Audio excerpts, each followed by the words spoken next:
When I was growing up, specifically in my teens, I was obsessed with Mad Max and The Road Warrior. I loved both of these movies, and yet for some reason, I avoided Beyond Thunderdome like the plague. Even though I knew that this film was beloved by many, and the fact that I was born in the late 80s, I had a lot of friends who grew up on Thunderdome and sang its praises. Which makes sense because I would argue that Thunderdome is easily the most accessible Mad Max movie. And yet, I still avoided the movie, but not for lack of trying. If I were to guess, I'd say that over the last 15 years or so, I've attempted to watch this movie at least 3 or 4 times. And every time I would sit down to watch it, I would either fall asleep or something else in my life would take me away from the movie. But now that I'm rewatching the Mad Max movies in excitement for Furiosa, I killed the lights, grabbed my milk duds, and watched this thing from beginning to end. And now that I'm finally on the other side, I can confidently say that Mad Max Beyond Thunderdome is the worst Mad Max movie.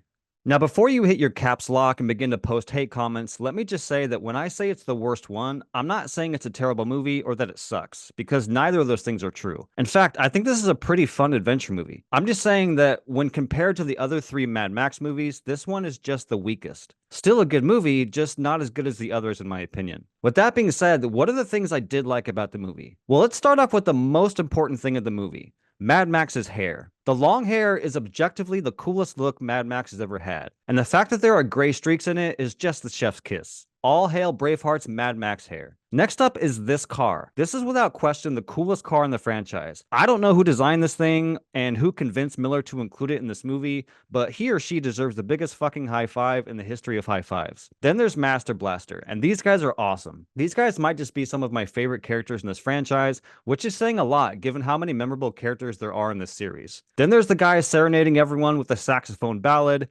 It rules. The moment in the chase sequence where the guy has to dodge the train track marker pole thingies, this moment is clearly inspired by Charlie Chaplin and Buster Keaton, and it's such a thrill to watch. Then there's a little kid at the end of the tracks wielding two big ass rifles that are bigger than he is, screaming that he's going to rob them. This little kid probably has a total of 2 minutes of screen time, but my god, does he nearly steal the movie with those 2 minutes. Oh, and also, the Thunderdome fight scene is pretty fun. It's completely ridiculous, but it's fun. So I'm sure if I sat down for longer, I could pick out a few more things I loved about the movie, but those are just some of the aspects that came to my mind while writing this. Okay, so those are actually a lot of things I liked. So what didn't I like? Why is it the worst one? Well, the biggest reason is probably the most obvious. In fact, before I even say it, I'm confident that you probably already know what I'm going to say. The movie's biggest problem is the tone. The movie opens up with a big, larger than life 1980s Tina Turner ballad, and I was like, what the fuck? The tone of this movie is closer to something like Indiana Jones or The Goonies than it does with the previous two movies. The mature, more adult themed tone of the first two movies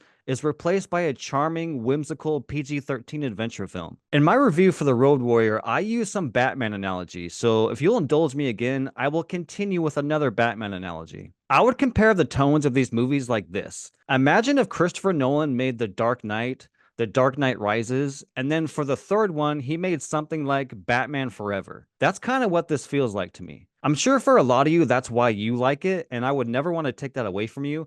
But as someone who loves the tone of the first two, I can't help but be turned off by this one. I wish I could turn off that part of my brain, but unfortunately I couldn't. This felt like Indiana Jones with a Mad Max skin, and I didn't really vibe with that. To the film's credit, it is charming, super charming in fact, and in moments I warmed up to it. But as a whole, I couldn't shake this jarring tone. Another aspect was that the climax chase scene wasn't up to par with the first two movies, or even Fury Road, but then again, what is? In moments, it's a blast, but to me, it doesn't even come close to the Road Warrior climax or even the opening 10 minutes of Mad Max. Then there's Tina Turner. I'm so mixed on her performance that I'm having a hard time trying to find a definitive opinion. On one hand, it's Tina Turner. She's awesome. On the other hand, I thought she was pretty rough throughout. So I guess I'll just leave it at Tina Turner is a mixed bag for me. Beyond Thunderdome is an entertaining film that has all of the charm of a Spielberg 80s movie. To some, that's why they love it, and for others like me, it's why it's the worst one. Again, this isn't a bad movie, it's just a movie that introduces a jarring tone that didn't exist in the previous films. All that being said, I still had a pretty good time watching it, and I'm glad I finally did. It may be the worst one, but it's still a fun little adventure romp nonetheless. I don't think I'll do a review for Fury Road because what is there to say that hasn't already been said? It's one of the best action movies of all time, and it's a masterpiece.